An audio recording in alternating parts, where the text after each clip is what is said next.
প্রিয় শিক্ষার্থী, তোমরা সকলে অবগত আছো আগামীকাল 2025 সালের এসএসসি পরীক্ষার রেজাল্ট ফলাফল প্রকাশিত হবে।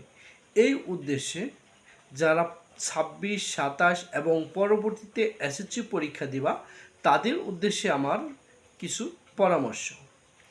রেজাল্ট হওয়ার পরে তোমরা সবাই যারা পরীক্ষা দিয়েছে এবং যারা পাশ করেছে, ফেল করেছে, সবার কাছে বাড়ির আশেপাশে যারা আছে তাদের কাছে যাওয়ার পরে তাদের ফিলিংসটা নেবা।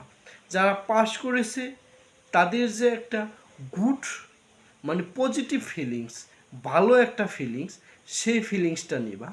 যে পাশ করার পরে তো তাদের অনুভূতিটা কেমন হয়, তুমি পাশ করার পর তোমার অনুভূতিটা কেমন হবে, এবং যারা ফেল করেছে তাদের কাছেও যাওয়া, যে তারা ফেল করার পর তাদের ফেল করার কি অনুভূতিটা, ফেল করলে কি হয়, ফেল করলে জীবনের কি বিপর্যয় নেমে আসে, মানুষ কি বলে, সমাজ কি বলে, বাবা মা কি কষ্ট পায়, সেই ফিলিংসগুলো নেবা।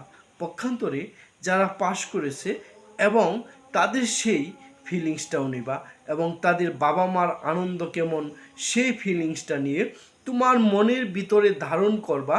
যে তুমি পরীক্ষা দেওয়ার পরে তোমার মনের ভিতরে তোমার ফিলিংসটা কেমন জাগ্রত হয়। তুমি পাশ করার পরে তোমাকে নিয়ে সমাজ কি বলবে, তুমি ফেল করলে তোমাকে নিয়ে সমাজ কি বলবে, এই যে এই চিন্তা, এই ফিলিংসটা 1 বছর আগে থেকেই তুমি ধারণ করবে, এবং প্রত্যেকটা মুহূর্তে তুমি চিন্তা করবা আমার পরীক্ষায় পাশ করতে হবে। পরীক্ষার আগে যে যদি তুমি পাশ করার চিন্তা করো তাহলে কিন্তু হবে না। অবশ্যই এখন থেকে তোমাদের পড়াশোনার প্রস্তুতি নিতে হবে। এই জন্য এবং এই নির্দেশটা বা এই অনুরোধটা আমার প্রত্যেকটা অভিভাবকদের থাকবে। আপনাদের যাদের সন্তান 26, 27 সালে পরীক্ষা দিবে, আপনারাও এই কাজটা করবেন।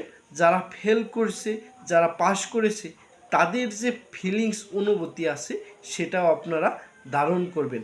তাহলে আপনাদের সন্তানের জন্য মঙ্গল হবে আশা করি। ধন্যবাদ সকলকে।